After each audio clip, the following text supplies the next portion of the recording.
Kembali ke Mas Reza, tadi dikatakan ini publik memang seolah mencari kesamaan antara kasus Duren 3 dengan kasus yang terjadi saat ini. Tapi apabila kita berbicara mengenai bukti ataupun penjelasan ilmiah seperti apa yang harus dihadirkan atau bisa diberikan oleh polisi kepada masyarakat untuk menjawab berbagai asumsi ini, Mas Reza. Pertanyaan yang paling utama yang harus bisa dijawab secara meyakinkan dan mudah-mudahan dipercaya oleh publik adalah memastikan sesungguhnya almarhum ini meninggal karena apa? Ada 4 kemungkinan yang harus disisir atau 3 lah, karena 1 diantaranya menurut saya tidak begitu relevan untuk kasus ini. 4 kemungkinan itu adalah pertama, apakah meninggalnya karena kecelakaan, ataukah karena faktor alami, ataukah karena bunuh diri, atau justru karena pembunuhan. Nah, 4 hal ini yang harus kemudian dipastikan secara definitif dan disampaikan kepada publik. Persoalannya tidak hanya itu. Tadi saya katakan, ini beranak pinak menjadi 2 dan seakan-akan akan berkembang biak menjadi 3, yaitu terkait dengan komunikasi antara Polda Kaltara dengan masyarakat.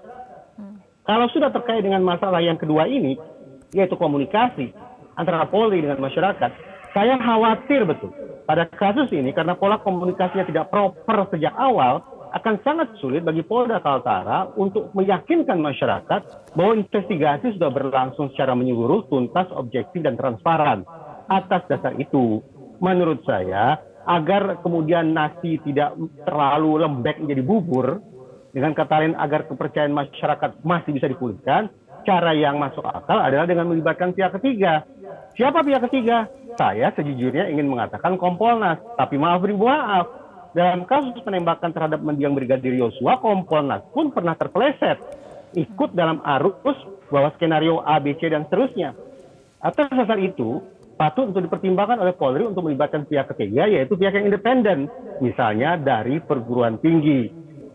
Para ilmuwan diharapkan akan kemudian bisa menampilkan kesan paling tidak bahwa proses investigasinya sudah berlangsung secara objektif dalam pengertian sesuai dengan ketentuan yang berlaku dan sesuai dengan kaidah ilmuwan.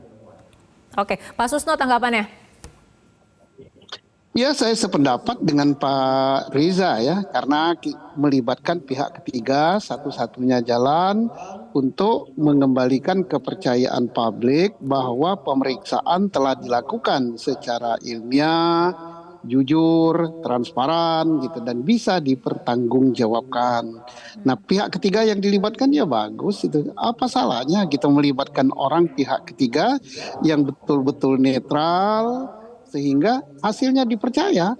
Dan saya yakin bahwa tidak ada niat jahat dari pihak kepolisian, baik dari Kalimantan Utara ataupun dari markas besar untuk menutupi ini. Mungkin langkahnya yang salah, yaitu terlalu cepat sehingga menimbulkan kecurigaan.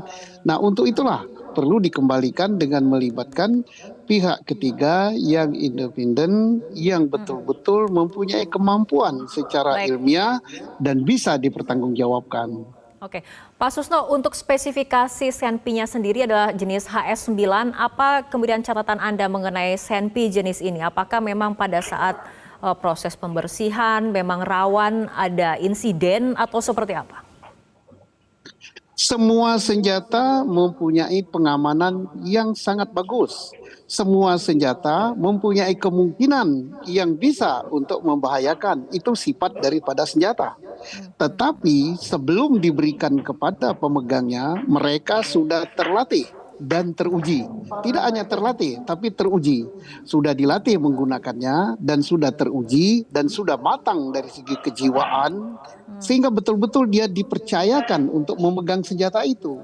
Namun demikian, sifat manusia tidak terlepas dari kelalaian dan apes. Tapi kemungkinan itu probabilitasnya kecil karena sudah dilakukan hal-hal tadi.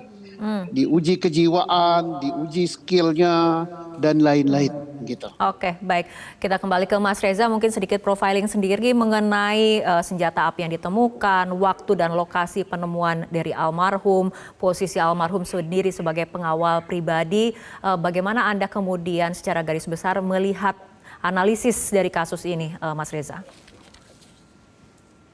Kita sempat diskusikan itu pada obrolan di Metro TV sebelumnya. Bagaimana dikatakan oleh Pak Susno bahwa yang bersangkutan adalah seorang ajudan, maka perlu dicari tahu titik awalnya adalah kenapa ada seorang ajudan yang berada di rumah dinas, tidak di tempat kerja pada jam kerja, dan di mana pula posisi orang yang harus dia kawal. Itu satu hal. Yang kedua, pertanyaannya, seberapa jauh sesungguhnya kemungkinan bahwa seorang personil polisi ternyata melakukan keteledoran, kelalaian, sehingga sampai kemudian mengakibatkan peristiwa sedemikian rupa.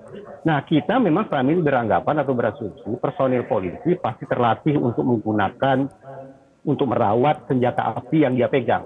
Tapi ada riset yang menunjukkan bahwa misalnya tingkat akurasi menembak personil polisi itu tidak lebih dari sekitar 60% saja.